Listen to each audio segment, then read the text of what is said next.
এই মুহূর্তে সরাসরি নজর রাখবো বড়বাজারের নাখোদা মসজিদের সামনে প্লাস্টিকের গোডাউনে আগুন। ঘটনাস্থলে দমকলের 7টি ইঞ্জিন উপস্থিত রয়েছে।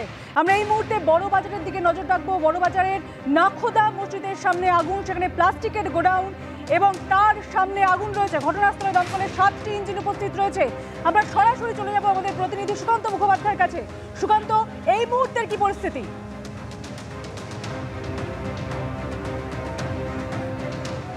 দেখো, দমকলের ইঞ্জিন বেড়ে 10টা হয়ে গেছে এবং আমি এই মুহূর্তে রয়েছি নাখোদা মসজিদের ঠিক সামনে যে বিল্ডিং রয়েছে সেই বিল্ডিংয়ের পাশে একটি পরিত্যক্ত একটা ঘর ছিল, যেখানে কার্টন বোঝাই করে রাখা ছিল, কার্টন বক্স। শুধুমাত্র কার্টন বক্স না, সেখানে প্লাস্টিক এবং দাহ্য থেকে অতিদাহ্য পদার্থ সেখানে মজুদ ছিল। সেখানেই এদিন ভোর 5টা নাগাদ আগুন লাগে এবং তারপরে আগুন কিন্তু তুমি দেখতে পাচ্ছ, যেহেতু একদম তার পাশে দুটি বহুতল রয়েছে এবং স্থানীয় বাসিন্দারা যেটা বলছেন যে সেটা রেসিডেন্সিয়াল কমপ্লেক্স, তার দুটি ফ্লোরেও এই আগুন কিন্তু পরবর্তীকালে ছড়িয়ে যায়। যদিও বিল্ডিংয়ের আগুন এখনো পর্যন্ত নিয়ন্ত্রণে আনা সম্ভব হয়েছে, তবে ঠিক যেখান থেকে এই আগুনের সূত্রপাত সেখানে পুরোপুরি কিন্তু এখনো আগুন কন্ট্রোলে আসেনি এবং গোটা যে জায়গা জুড়ে এই পরিত্যক্ত ঘর ছিল, যেটি আগে খাটাল হিসেবে ব্যবহার করা হতো এবং বেশ কয়েক বছর ধরে সেখানে কার্টন বক্স প্লাস্টিক সেগুলো মজুত করে রাখা ছিল, সেখানে আচমকাই এই আগুন লাগে।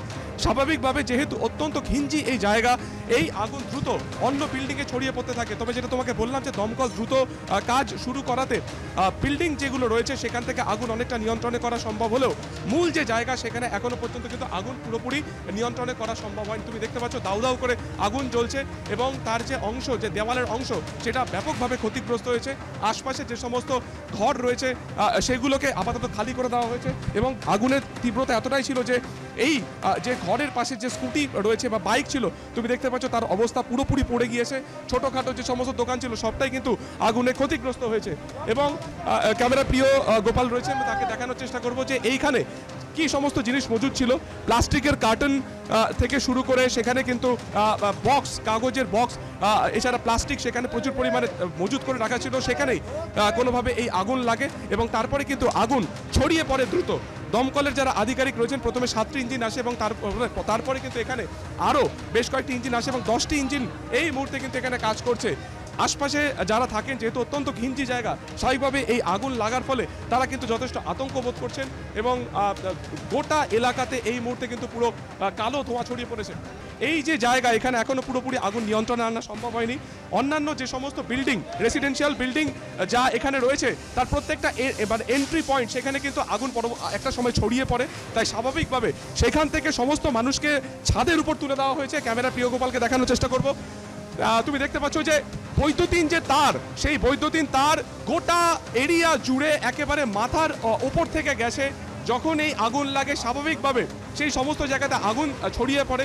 আপাতত বিদ্যুৎ বিচ্ছিন্ন করে দেওয়া হয়েছে এবং এখানকার যিনি কাউন্সিলর তিনি কিন্তু সরাসরি অভিযোগ জানালেন যে আগের যিনি কাউন্সিলর ছিলেন তার বিরুদ্ধে যে কোনো রকম অনুমতি ছিল না এবং তার জেরে এরকম একটা রেসিডেন্সিয়াল কমপ্লেক্সের মাঝখানে একটি গোডাউন ব্যবহার করা হয়েছে এবং সেখানে দাহ্য থেকে অতিদাহ্য পদার্থ সেখানে মজুদ ছিল।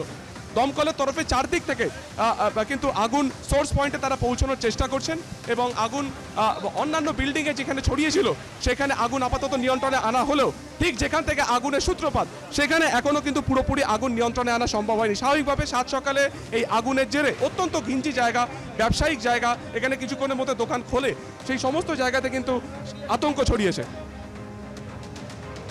একেবারে সুকান্ত, তুমি আমাদের সঙ্গে থাকো। বড়বাজারের নাখোদা মসজিদের সামনে আগুন, ভোর রাতে আগুন লাগে। ঘিঞ্জি এলাকা হওয়ার দরুন আগুন দ্রুত ছড়িয়ে পড়ে এবং বহুতলের মধ্যে প্লাস্টিকের গুদামে আগুন লাগে।